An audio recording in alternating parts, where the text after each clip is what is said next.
આપ નિહાળી રહ્યા છો એસ લાઈવ ન્યૂઝ બુલેટિન। નજર નાખીએ અત્યાર સુધીના મુખ્ય સમાચારો પર। સુપ્રસિદ્ધ જ્યોતિર્લિંગ સોમનાથના મંદિરના શિખરો હવે ઝળહળશે સોનાથી।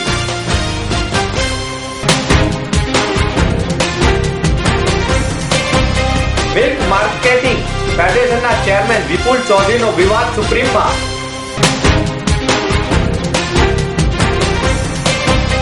ઓસ્ટ્રેલિયાના ન્યૂ સાઉથ વેલ્સનું ડેલિગેશન મળ્યું મુખ્યમંત્રીને।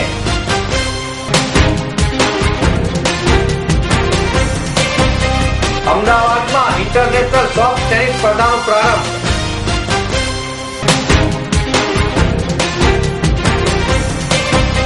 બુગી વુગીમાં ધૂમ મચાવશે ગુજ્જુ છોકરીઓ, અમદાવાદમાં પ્રમોશન।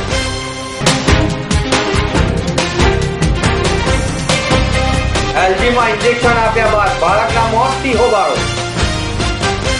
વિશ્વ પ્રસિદ્ધ સોમનાથ મંદિરના શિખરને 10 કિલો સોનાથી મઢવા માટે દિલ્હીથી આવેલા ખાસ 12 કારીગરો દ્વારા કામગીરીનો પ્રારંભ થયો છે। આ કામગીરી 2 દિવસ ચાલશે અને પૂર્ણ થયા બાદ મંદિરનું શિખર સોનાથી ઝળહળતું થશે।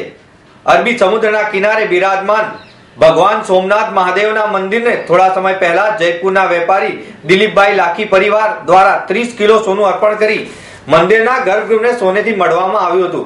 ત્યારબાદ આ પરિવાર દ્વારા સોમનાથ મંદિરને વધુ 10 કિલો સોનાનું દાન કરી મંદિરના 151 ફૂટ ઊંચા શિખર, ધ્વજ, ડમરૂ, ત્રિશુલને સુવર્ણથી મઢવા માટેની કામગીરીનો પ્રારંભ કરવામાં આવ્યો છે, જેમાં મંદિરના આ ભાગને સુવર્ણથી મઢવા દિલ્હી ખાતેથી ખાસ આવેલા 12 કારીગરોની સાથે સ્થાનિક 13 કારીગરોએ કામગીરીમાં જોડાયા છે।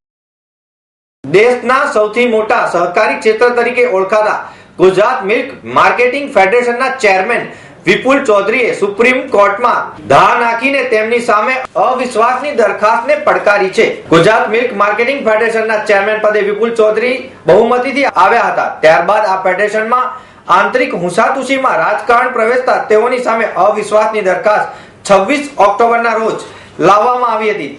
તે પૂર્વે વિપુલ ચૌધરીએ 25 ઓક્ટોબરના રોજ સ્ટે લઈ આવ્યા હતા। ત્યારબાદ ફેડરેશનના સભ્યો અને એમડી દ્વારા 2 નવેમ્બરના રોજ 2 એજન્ડા સાથે બેઠક બોલાવાઈ। આ મુદ્દામાં અવિશ્વાસની દરખાસ્તનો સંદર્ભ ન હતો। તારીખ 5મી ડિસેમ્બરે હાઈકોર્ટની ડિવિઝનલ બેન્ચ દ્વારા ન્યાયાધીશ એ.જે. દેસાઈએ બંને એજન્ડાના સંદર્ભે થયેલી પિટિશન એડમિટ કરી સ્ટેને ઉપાડી લીધો હતો, જે સંદર્ભે વિપુલ ચૌધરી હવે સુપ્રીમ કોર્ટમાં ગયા છે। ગુજરાતના મુખ્યમંત્રી નરેન્દ્ર મોદીની સૌજન્ય મુલાકાત ઓસ્ટ્રેલિયાના ન્યૂ સાઉથ વેલ્સ પ્રીમિયર એર શ્રીયુત બેરી ઓલ્ફરના નેતૃત્વમાં આવેલા 10 સભ્યોના ડેલિગેશને લીધી હતી। ઓસ્ટ્રેલિયા તથા ગુજરાત વચ્ચે સહભાગીતાના વિવિધ નૂતન ક્ષેત્રે વિકસાવવા ફળદાયી પરામર્શ કર્યો હતો। ગુજરાતના મુખ્યમંત્રી સાથે યોજાયેલી બેઠકમાં રાજ્યના વિકાસમાં ભાગીદાર બનીને પારસ્પરિક સંબંધો વધુ સુદૃઢ બનાવવાની તત્પરતા વ્યક્ત કરી હતી। ગુજરાત સરકારના વરિષ્ઠ સચિવોની ઉપસ્થિતિમાં એનએસડબલ્યુ અને ડેલિગેશન સાથેની બેઠકમાં મુખ્યમંત્રીએ ઓસ્ટ્રેલિયા અને એનએસડબલ્યુના ઇન્ફ્રાસ્ટ્રક્ચર ડેવલપમેન્ટ અને ટેકનોલોજી ટ્રાન્સફર તેમજ યુનિવર્સિટી શિક્ષણોના ક્ષેત્રમાં ગુજરાતમાં સહયોગ લેવાની ભૂમિકા આપી હતી। આ બેઠકમાં એનએસડબલ્યુ પ્રીમિયર ગુજરાતમાં 10 શહેરોમાં ક્લીન ટેકનોલોજી એપ્લિકેશન SIR માં વોટર મેનેજમેન્ટ ઇન્ફ્રાસ્ટ્રક્ચર TSFL સાથે સ્કિલ ડેવલપમેન્ટના ડ્યુઅલ ડિપ્લોમા કોર્સિસ તેમજ યોગ યુનિવર્સિટી તથા સ્પોર્ટ્સ યુનિવર્સિટીમાં ટાઈપ પાર્ટનરશિપ વિકસાવવાના રૂફટોપ સોલર ટેકનોલોજી દ્વારા રિન્યુઅલ એનર્જી સેક્ટરમાં ભાગીદાર કરવા અને ડેરી ટેકનોલોજી સેક્ટરમાં સહભાગીદાર થવા માટે ગુજરાત સરકાર સાથે પરામર્શ કરી હતી। Amateur soft tennis federation of ઇન્ડિયાના ઉપક્રમે પ્રથમ ઇન્ડિયન ઇન્ટરનેશનલ સોફ્ટ ટેનિસ ચેમ્પિયનશિપનું આયોજન 8મી ડિસેમ્બરે શરૂ થનાર છે। Ahmedabad racket academy Sindhu Bhavan SG highway ખાતે આ સ્પર્ધા યોજાનાર છે। આ સ્પર્ધાનું ઉદ્ઘાટન મેયર મીનાક્ષીબેન પટેલના હસ્તે ગઈકાલે કરવામાં આવ્યું હતું। આ પ્રસંગે અતિથિ વિશેષ પદે ઇન્ટરનેશનલ સોફ્ટ ટેનિસ ફેડરેશન કોરિયાના પ્રમુખ શ્રી સંગા, સાંસદ ડોક્ટર કિરીટ સોલંકી, ભૂપેન્દ્ર પટેલ અને અમ્યુકના પદાધિકારીઓ ખાસ ઉપસ્થિત રહ્યા હતા। આ સ્પર્ધામાં 4 દેશોની ટીમોના 300 ખેલાડીઓ અને અધિકારીઓએ ભાગ લીધો છે। દેશના સૌથી મોટા ફેમસ ડાન્સ રિયાલિટી શો બુગી વુગીના જજ જાવેદ જાફરી, સ્નેહા ચૌહાણ, તાનિયા ભૂષણ, હાર્મી પટેલ અને રૈની પટેલ અમદાવાદની મુલાકાતે આવ્યા હતા।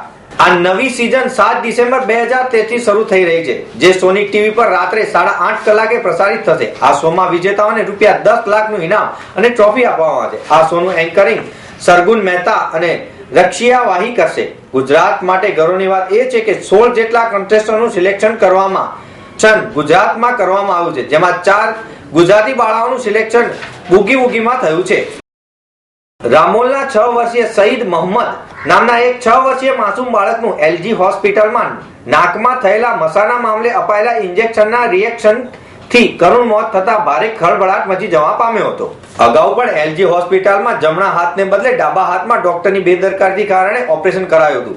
આદર્શ વિદ્યાલયના પહેલા ધોરણમાં ભણતા સઈદ મોહમ્મદ નાકના પાછળના ભાગમાં થયેલા મસાની સારવાર માટે દાખલ થયો હતો, જેને નર્સે સેપ્લોટોસિક ઇન્જેક્શન આપતા તેને ખેંચ આવી અને તેનું મોત થતા ભારે ચકચાર મચી ગઈ હતી.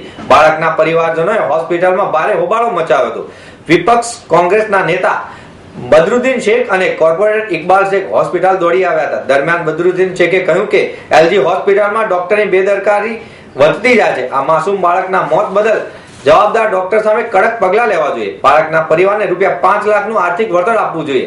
ડ્રગ રિએક્શન થતું હોવાની દલીલ કરી હતી. જો કે ઈએનટી વિભાગના હેડ ડોક્ટર મીતાબેન બાલવાળાએ પણ ઇન્જેક્શન માટે એટલા જ જવાબદાર છે તેમ તેઓએ જણાવ્યું હતું. તો મિત્રો, આ હતા અત્યાર સુધીના મુખ્ય સમાચાર. સમાચારની ખાસ ગતિવિધિ માટે આપ નિહાળતા રહો એસ લાઈવ ન્યૂઝ બુલેટિન. નમસ્કાર.